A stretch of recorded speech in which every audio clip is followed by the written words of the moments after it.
Birriin Itiyoophiyaa addunyaa irraa sadarkaa sadaffaa irratti argamuun dhagahame.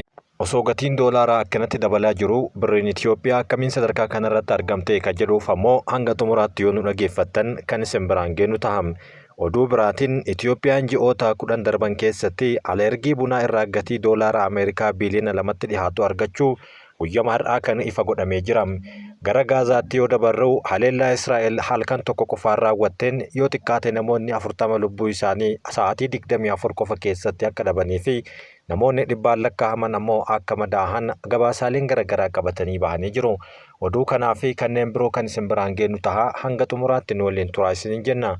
Itiyoophiyaan ji'oota 10 darban qofa keessatti alergii bunaa irraa gatii doolaaraa Ameerikaa biiliyoona 2tti dhiyaatu argachuun ishee ibsameetiin jira. Bara baajataa 2017 ji'oota 10 darban keessatti alergii bunaa qofa irraa galii doolaara Ameerikaa biiliyoona 1.868 argachuu isaanii abbaan taayitaa bunaa fi shaayii gabaasa isaa keessatti katabee bira darbee jira. Abbaan taayitichaa bara baajataa kana ji'oottan 10 jalqabaa keessatti qofa jechuun kan katabe buna toonii 240 fi 753 gara biyya alaatti akka erge himee jira. Kana keessaa ammoo doolaara Ameerikaa biiliyoona 1.35 argachuudhaaf karoorfanne yeroo ammaa kana garuu biiliyoona 1.8 arganneerra jechuun dubbateetii kan inni jiru. Karoora kanaanis dhibbantaa 147 galmaan gahuun toonii 354 fi 302 gara alaa erguun doolaara Ameerikaa biiliyoona 1.8 ol akka argate himaniitiin jiru. Kun ammoo alergii bunaa Itiyoophiyaa keessatti isa ol aanaa ta'uun galmaahee jira. Bara baajataa darbee yeroo wal fakkaatu wal bira qabamee yoo ilaalamu hanga toonii 145 olii jechuun dhibbantaa 70 akkasumas galiin isaa ammoo doolaara Ameerikaa miiliyoona 800 fi 69 akka ta'e himamee jira. Kun ammoo dhibbantaa 87 qofaadha. Kan bara kanaa ammoo miiliyoona osoo hin taane biiliyoona 1.8 yoo ta'u dhibbantaa 87 bara darbee irraa bara kana dhibbantaa 147 akka gahe abbaan taayitaa bunaa fi shaayee gabaasa isaa keessatti ifa godhee jira. Raawwiin kunis seera alergii waggaa tokko biyyattii keessatti ol aanaa ta'e kan galmaahee fi bu'aalee Itiyoophiyaan biyya keessaa gara biyya alaatti ergitu keessaa kan bunaa jalqaba irratti kan argamu yoo ta'u kanumaan wal qabate ammoo galiin hanga ammaatti biyya alaatti ergamee ji'oota 10 keessatti galmaahee kan jalqabaa akka ta'es dubbatamaatii jira. Jarman biyya bunaa galfachuudhaan adda duree taatu yoo taatu bara baajataa kana ji'oottan 10 jalqabaa keessatti buna toonii 61 ol biyya isheetti galfatteetii jirti. Kun ammoo Itiyoophiyaa irraa qofa. Biyyoota Itiyoophiyaan buna itti ergitu keessaa dhibbantaa 17 qofaa iseetti kan qabattu Jarman qofaadha. Itiyoophiyaa irraa galchuun galii doolaara Ameerikaa miiliyoona 295 kan argamsiifte jechuunis ni beekama. Biyya baha giddu galeessaa kan taate Saawudii Arabiyaan ammoo buna toonii 60 ol walitti qabattee biyya Itiyoophiyaa irraa fudhachuudhaan Jarmanitti aantee dhibbantaa 16 gad dursaatii kan isheen jirtu. Kun ammoo galii doolaara Ameerikaa 290 qofaa isheetti qabattee jirti. Ameerikaan ammoo buna alergii dhibbantaa 8 galchuudhaan sadarkaa sadaffaa irratti kan argamtu yoo taatu buna toonii 28 kan galfattudha. Daarektarri ibsa isaatiin akka baasetti abbaan taayitichaa raawwii hojii kan bara kanaa galmeesse tattaaffii fi qindoomina qooda fudhattootaa ta'uu ammoo hin daganne. Qindoominaa fi tattaaffii kana ji'oottan lamaan hafanii fi waggoota itti aananiif ammoo akka of qopheessanii fi haaluma kanaan akka itti fufan dhaameetii kan inni jiru. Oduu biraatti yoo dabarru erga jalqabee yoo xiqqaate ji'oota 9 yookaan ji'oota 8 lakkoofsisee jira. Lammiilee hedduu qe'ee isaa irraa buqqisee kan beelaaf kaan ammoo sababa kanaaf akka biyya baqatan taasiseetiin jira. Loon isaanii 1000 lakkaa'aman lubbuun isaanis jala badeetii jira. Sababa sodaa kirkira lafaa naannoo Affaar akkasumas naannoo Oromiyaa gara Matahaaraatti argameen kuni kan uumamedha. Dhiyeenya kana ammoo wanti dhagahamaa jiru kunoo kana fakkaata. Sababa sodaa kirkira lafaatiin naannoo Matahaaraa irraa kan baqatan lammiileen 32 ol gara bakka irraa baqataniitti akka deebi'an yeroo kana ibsamaatiin jira.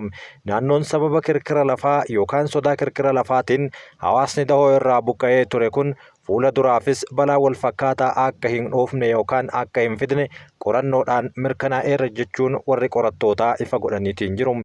Keessaahuu ji'a fulbaanaa irraa jalqabee walitti aansuudhaan kirkirri lafaa kun kan mudachaa ture naannawa kanatti yoo xiqqaatee yeroo 300tti dhihaatu kirkirri lafaa kun naannawa kanatti mudateetiin jira.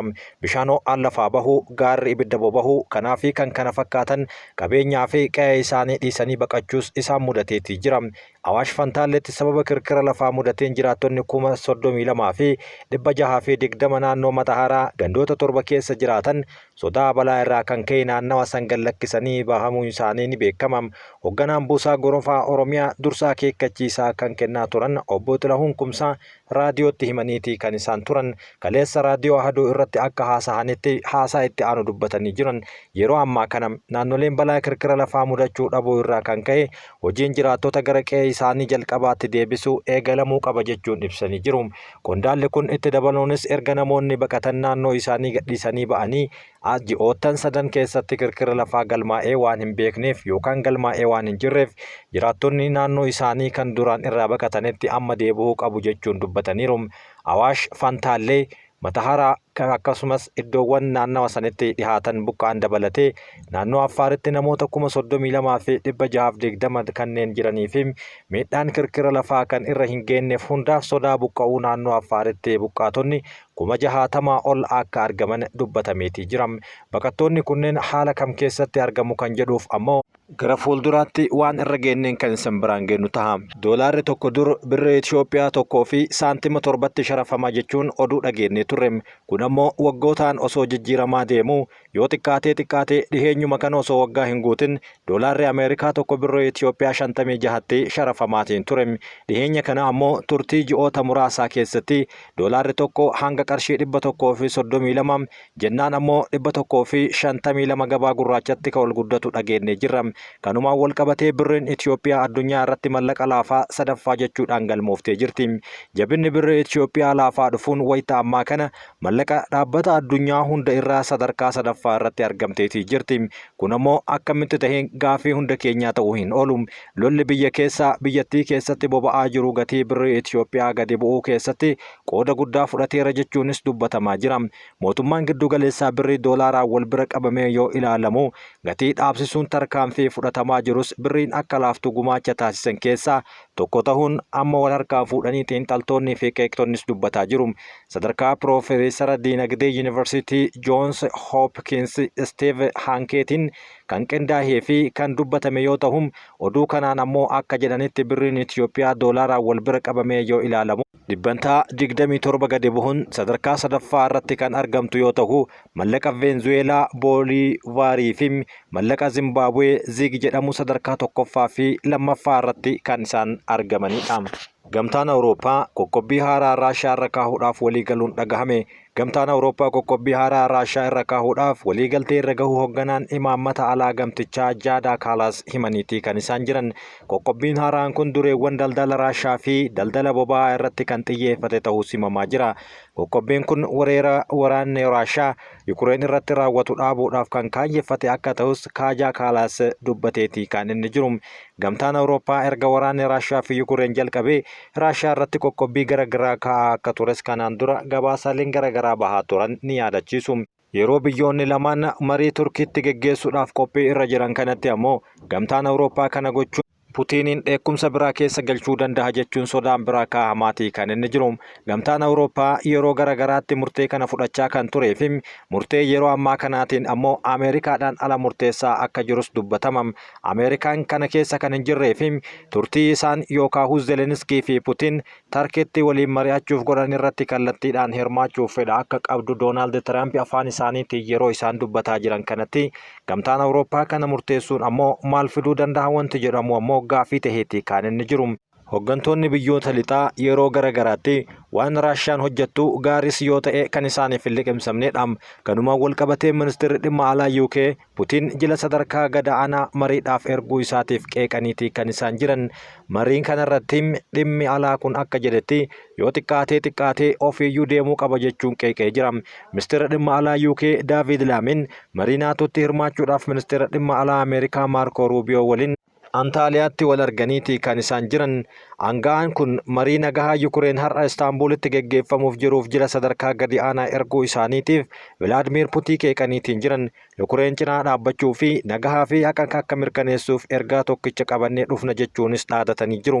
Pirezidaantiin Zelenskiin Astarkitti kan argaman jechuudhaan yoo dubbatan nagaha sanaaf qophii tahuu isaanii garuu ni mul'isa jedhee gara isaatti dhaabbatee jira. Dhugaadha namoota dhuunfaa sadarkaa gadi aanaa Raashiyaa bakka bu'u mari'achuudhaaf dhufan hubannee gara marii kanaatti yeroo deemnu itti dhiheenyaan kan ilaallu ta'a jechuunis dubbateetii kan inni jiru. Putiin ammoo gama isaatiin marii nagahaa Yukureen waliin Tarkiitti geggeeffamu kana irratti akka hin argamne jala sararee himee jira. Mariin nagahaa Raashiyaa fi Yukureen gidduutti kamisa har'aa magaalaa Tarkii kan taate Istaanbul keessatti geggeeffama. Pirezidaantiin Raashiyaa Vilaadimiir Putiin garuu akka irratti hin hirmaanne jala sararee jira. Putiin marii nagahaa kana irratti qaamaan akka hin hirmaanneef pirezidaantiin Yukureen Volodimiir Zelenskiin waamichi taasifamuufillee maqaa qondaaltota Kireemlii tarreeffaman keessa akka hin jirre ibsamee jira. Jilli Raashiyaa bakka Putiin gargaaraa pirezidaantii Vilaadimiir Meedinskiin akka durfamu ibsi Kireemlii ifa godhee jira. Zelenskiin kanaan dura marii kana irratti qaamaan argamuun yoo pirezidaantiin Raashiyaa kan walii galan tahee Putiin waliin qaamaan wal arguun akka dubbatanis fedha qabaachuu isaanii fuula miidiyaa isaanii irratti dubbataniitiin yookaan barreessanii turan. Pirezidaantiin Ameerikaa Doonaald Tiraamp ammoo gama isaaniitiin osoo Putiin kan argamu tahee anis nan hirmaadha jechuun isaanii ni yaadatama. Pirezidaantiin Tarkii Rasib Xayyib Erdogaan ammoo yeroo garagaraatti jaarsummaa taa'uun isaaniif kan danda'amedha. Ji'oota darbe keessa ammoo Itoophiyaa fi Somaaliyaa walitti araarsuun jaarsummaan isaan Ankaaratti geggeessan kan isaaniif mirkanaa'ee yookaan kan isaaniif milkaa'edha. Kanumarra dhaabbachuudhaan dureewwan addunyaa hedduun galatoonfataniitii turan. Kanumaan wal qabateem pirezidaanti Rasib Xayyib Erdogaan yeroo ammaa kana waraana Yukureenii fi Raashiyaa gidduu jiru dhaabsisuudhaaf biyyoota lamaan marii gochuudhaaf biyya isaaniitti waamaniitii kan isaan jiran. Mariin kunis kamisa har'aa magaalaa Istaanbulitti kan geggeeffamu tahuu odeeffannoowwan garagaraa irraa arganne ibsa godhaniitii kan isaan jiran. Haleellaa qilleensaa Israa'eliin Gaazatti yoo xiqqaate namoonni 40 ajjeefamuun dhagahame.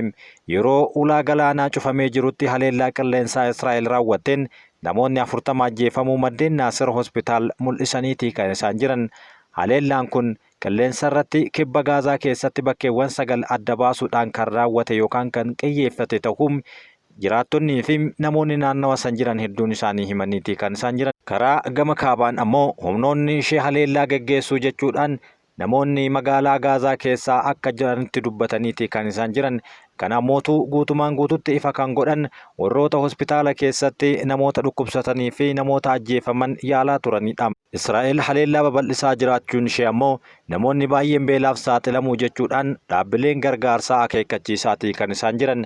Dhaabbileen gargaarsaa hedduun yeroo garagaraatti Israa'el irratti quba qabaa kan jiran. Israa'el beela akka meeshaa waraanaatti fayyadamte kan jedhudha. Israa'el waraana qilleensaa fi waraana lafootiin cinatti ammoo beela akka meeshaa waraanaatti fayyadamaatii kan isheen jirtu. Beela akka meeshaa waraanaatti fayyadamuu erga jalqabde ammoo yoo xiqqaate namoonni 160 ol ta'an beelaan miidhamanii yeroo ammaa kana rakkoo hamaa keessa akka jiran dhaabbileen gargaarsaa garagaraa Gaazaa keessatti argaman gabaasaatii kan isaan jiran.